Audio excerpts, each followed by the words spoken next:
ईश्वरो जयति, बाग बाजार से कलकत्ता में, जो कि हैं 4 जुलाई 1889।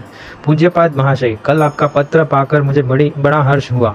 आपने मुझे लिखा है कि मैं गंगाधर से आपसे पत्र व्यवहार करने के लिए निवेदन करूं, परंतु मुझे उसकी कोई संभावना नहीं दिखाई देती, क्योंकि उसकी चिट्ठियां मेरे पास आती रहती है, परंतु वह किसी जगह 2 या 3 दिन से अधिक नहीं ठहरता, इसलिए हमारी चिट्ठियां उसे नहीं मिल सकती। मेरे पूर्वाश्रम के एक संबंधी ने सिमुलतला वैद्यनाथ के पास, जो कि एक जगह है, वहाँ एक बंगला खरीदा है। स्थान स्वास्थ्यकर होने के कारण मैं कुछ दिन वहाँ ठहरा था, परंतु ग्रीष्म की भयंकर गर्मी के कारण मुझे दस्त की बीमारी हुई और मैं वहाँ से भी चला आया हूँ। मैं कह नहीं सकता कि मेरी कितनी प्रबल इच्छा वाराणसी जाकर आपके दर्शन और सत्संग का लाभ प्राप्त करने की है, परंतु सब कुछ भगवद इच्छा पर निर्भर है। जान पड़ता है कि हमारा और आपका पुनर्जन्म का कुछ हार्दिक संबंध है, क्योंकि इस कलकत्ता शहर में बहुत से प्रतिष्ठित और धनी लोगों का प्रेम प्राप्त करके भी मैं कभी कभी उनकी संगति से उबने लगता हूँ, और आपसे केवल एक दिन की भेंट होते ही मेरे हृदय पर एक ऐसा जादू का असर पड़ा है कि मैं आपको अपना स्वजन और आध्यात्मिक जीवन का बंधु समझने लगा हूँ। इसका यह कारण है कि आप भगवान के एक प्रिय भक्त हैं। दूसरा कारण यह है कि तच्चेतसा स्मरति नूनम बोध पूर्वम भावस्थिराणि जननांतर सौहृदानि। इसका मतलब है यह पूर्व जन्मों के स्नेह संबंधों और सौहार्द की अस्फुट स्मृतियों का फल है। अपने अनुभव और आध्यात्मिक साधना से प्रेरित जो उपदेश आपने मुझे दिए हैं, मैं उनके लिए आपका ऋणी हूँ। यह बिल्कुल सच है, और मुझे भी समय समय पर इसका अनुभव हुआ है कि भिन्न भिन्न प्रकार के अभिनव विचारों को मस्तिष्क में धारण करने के कारण मनुष्य को कभी कभी कष्ट उठाना पड़ता है, परंतु मेरे लिए तो इस समय एक नया रोग है।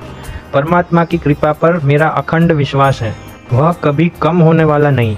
धर्म ग्रंथों पर मेरी अटूट श्रद्धा है, परंतु प्रभु की इच्छा से पिछले 6-7 वर्ष निरंतर विघ्न बाधाओं से लड़ते हुए बीते।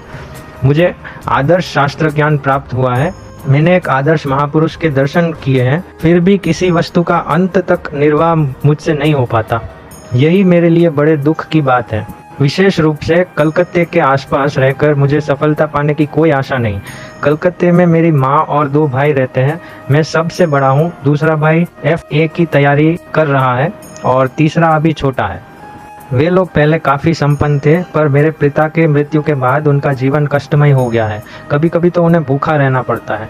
सबसे बड़ी बात तो यह है कि उन्हें असहाय पाकर कुछ संबंधियों ने उन्हें पैतृक घर से भी निकाल दिया है। पैतृक घर मतलब पैटर्नल घर। कुछ भाग तो हाईकोर्ट में मुकदमा लड़कर पुनः प्राप्त कर लिया गया है, परंतु वे मुकदमेबाजी के कारण धनहीन हो गए हैं। कलकत्ते के पास रहकर मुझे अपनी आंखों उनकी दूरवस्था देखनी पड़ती है।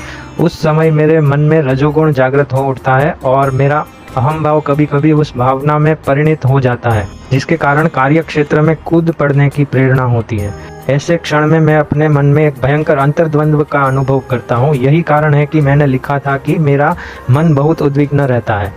अब उनकी मुकदमेबाजी समाप्त हो चुकी है।